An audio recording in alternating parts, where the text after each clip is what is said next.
Class 9th वाले सभी बच्चों का जो विज्ञान विषय का पेपर है, पूरा पेपर और उसका सॉल्यूशन मेरे द्वारा यहाँ पर सभी उन छात्रों को बताया जा रहा है जो कि आपको परीक्षा में, प्यारे विद्यार्थियों, ये जो पेपर मैं बता रहा हूँ ये 100% पूरा का पूरा पेपर आपको परीक्षा में देखने को मिल जाएगा। इसलिए आप इस क्वेश्चन पेपर को ध्यान से देखें और इन सभी प्रश्नों को अच्छे से याद करके जाएं, क्योंकि ये पूरा का पूरा पेपर आ चुका है जो परीक्षा में छपेगा 100%।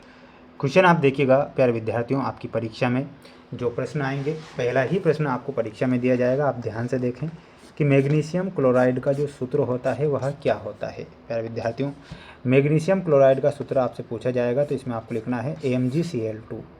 MgCl2 जो होता है मैग्नीशियम क्लोराइड का सूत्र होता है, ये आप याद करके जाएंगे। इलेक्ट्रॉन की खोज किसने की थी, तो इसमें आपको ध्यान रखना है जे थॉम्सन ने इलेक्ट्रॉन की खोज की। इसमें आपको जे थॉम्सन करेक्ट और सही आंसर के रूप में लिखना है। वहीं अगला क्वेश्चन आएगा, आप ध्यान से देखें। डीएनए के क्रियात्मक खंड को क्या कहते हैं, तो डीएनए का क्रियात्मक जो खंड होता है उसे जीन कहा जाता है। इसमें आपको ध्यान रखना है जीन। तंत्रिका तंत्र की कार्यात्मक इकाई क्या है, तो तंत्रिका तंत्र की जो कार्यात्मक इकाई है, न्यूरॉन को तंत्रिका तंत्र की कार्यात्मक इकाई कहते हैं। तो इसमें आपको न्यूरॉन सही और सटीक आंसर के रूप में लिखना है।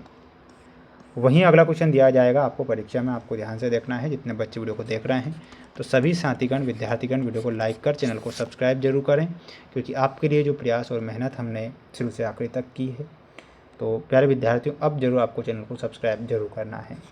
द ओरिजिन ऑफ स्पीसीज पुस्तक के लेखक कौन थे, तो इसमें आपको लिख कर आना है चार्ल्स डार्विन। कौन थे? Charles Darwin.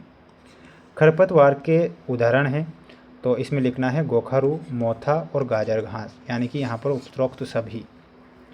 गुरुत्वाकर्षण नियम किसने दिया था, तो प्यारे विद्यार्थियों गुरुत्वाकर्षण का जो नियम है, न्यूटन भाई साहब ने गुरुत्वाकर्षण का नियम दिया, तो यहाँ पर आपको न्यूटन लिखना है। कार्य का एसआई मात्रक क्या होता है, परीक्षा में आएगा तो कार्य का जो एसआई मात्रक होता है वो क्या होता है, जूल होता है कार्य का एसआई मात्रक। ठीक है, अब बढ़ेंगे हमारे अगले क्वेश्चन की ओर। अगला क्वेश्चन आप देखिए, ये रहा आपका अगला क्वेश्चन। बिल्कुल थोड़ा मैं इसे जूम कर देता हूँ, आप क्लियर देखेंगे। बर्फ़ का गलनांक केल्विन में बताना है, तो कितना होता है, 273 केल्विन।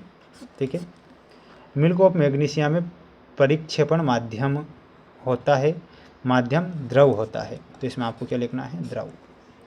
क्लोरीन का परमाणु द्रव्यमान होता है, तो कितना होता है, इसमें आपको लिखना है 35.5। केनाल किरणों की खोज किसने की थी, तो गोल्डस्टीन लिखना है। यहाँ पर आपको क्या लिखना है, गोल्डस्टीन, तो गोल्डस्टीन सही होगा।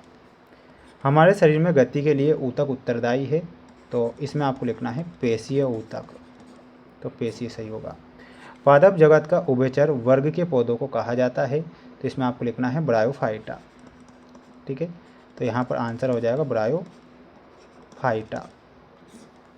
प्रति एकांक क्षेत्रफल पर लगने वाले प्रणोद को क्या कहते हैं, तो उसे दाब बोला जाता है, तो इसमें आपको दाब याद रखना है।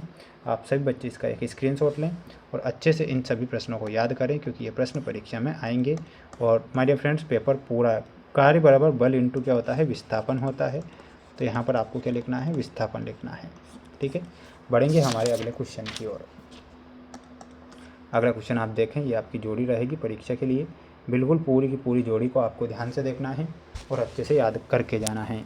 अमोनियम सल्फेट में क्या हो जाएगा, तो इसमें option number D NH4 2SO4।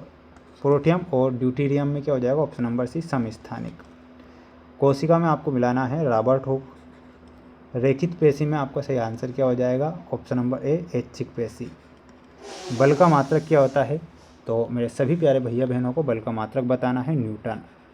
कार्य करने की क्षमता ऊर्जा होती है। ध्वनि में आपको मिलाना है अनुदैर्ध्य तरंगे। लैंगिक रोग में आपको मिलाना है एड्स से। ठीक है, तो ये आपकी जोड़ी है जो कि आपको याद करना है सभी छात्रों को। बढ़ेंगे अगले क्वेश्चन की ओर। अगला क्वेश्चन देखें, ये है आपका अगला प्रश्न। क्वेश्चन आपको दिया गया है, आप ध्यान से देखेंगे कि मक्खन में परिक्षेपण अवस्था क्या है, तो इसमें आपको लिखना है द्रव। स्थिर अनुपात का नियम किसने प्रस्तुत किया था, तो इसमें आपको लिखना है जोसेफ प्राउस्ट ने। तो यहाँ पर आपको क्या लिखना है, जोसेफ प्राउस्ट। जीवन की मूलभूत इकाई क्या है, तो इसमें आपको ध्यान रखना है कोशिका जीवन की मूलभूत इकाई होती है, इसमें आप कोशिका लिखेंगे। जंतु जगत के सबसे बड़े संघ का क्या नाम है, तो इसमें आपको लिखना है संधिपाद। क्या लिखना है, संधिपाद। अल्ट्रासोनोग्राफी के लिए किन तरंगों का उपयोग किया जाता है, तो इसमें आपको लिखना है पराध्वनि। क्या लिखना है, पराध्वनि। एक संक्रामक रोग का नाम लिखिए, तो इसमें आपको लिखना है क्षय रोग। क्या याद रखना है, क्षय रोग। उस कंपोस्ट का नाम लिखिए जिसका निर्माण केंचुए की सहायता से किया जाता है, तो उसका नाम है वर्मी कंपोस्ट। Vermi compost.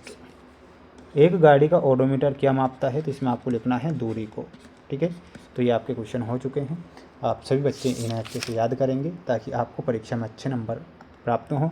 और अगला जो सेट पेपर होगा बहुत जल्द आएगा। मिलते हैं नेक्स्ट वीडियो में।